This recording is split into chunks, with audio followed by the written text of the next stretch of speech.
diable sache qui t'envoie. Le film a failli s'appeler Le Retour de Zorro ou encore Zorro démasqué, mais ce sera finalement dans la légende de Zorro qu'Antonio Banderas enfilera de nouveau le costume du renard vengeur. Évidemment. Un film de pur divertissement signé Martin Campbell qui vient de filmer un autre justicier. Mais trêve de James Bond, il est ici question de la sublime édition DVD collector du Cavalier Noir.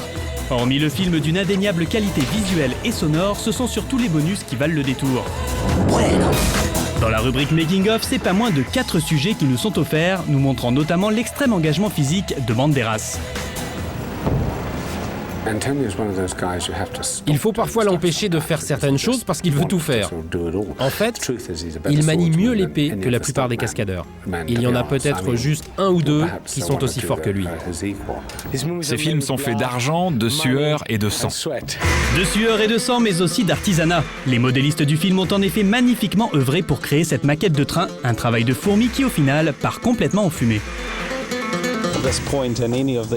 Comme à chaque fois qu'il y a des scènes avec des explosions, on est un peu nerveux. Je pense qu'on n'aurait pas pu faire plus de tests. Il faut juste croiser les doigts.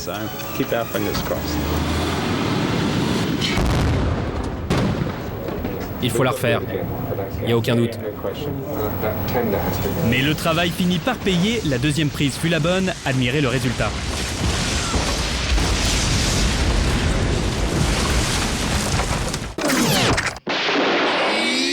Et comme un Zorro peut en cacher un autre, voici la version culte de 74 avec dans le rôle titre Alain Delon. Bien avant Banderas, Alain faisait déjà des cabrioles, maniait le fer comme pas deux et savait moucher les vilains soldats. Qu'est-ce que vous voulez? Je veux vous faire goûter la vraie justice. La seule petite différence, c'est qu'Alain n'était pas aidé par son costumier. Ici par exemple, c'est le chapeau qui le stresse. Oh, trop méchant le chapeau. Là, c'est plutôt la cape qui l'énerve, et quand Alain est vraiment hors de lui, eh bien, il s'en prend au poireau. C'est normal, ils l'ont bien cherché. Quand on vous dit culte... J'ai peur en avion. J'ai toujours eu peur en avion. Enfin, pour finir, départ pour le 7e ciel avec le DVD de Ma vie en l'air. Ce premier film signé Rémi Besançon nous emmène dans les nuages, où Vincent Elbaz et Marion Cotillard tentent de résoudre leur crise de la trentaine. Je t'aime, Alice. Qu'est-ce que t'as dit là? Je t'invite à dîner ce soir. Un film drôle, sympathique et des bonus qui ne le sont pas moins. Au menu, une conversation de potes entre le réalisateur et Sinclair, le compositeur de la musique. J'ai peur de l'avion. Étonnant.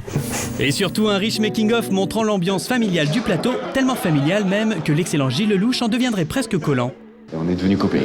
Il veut me laisser son adresse, tu sais, ouais, après le tournage. On se reverra, hein? Hein qu'on se reverra? Ouais, je t'écrirai. Ah ouais, on ira manger ensemble, tout ça? Allez, on va passer à la dernière séquence du film.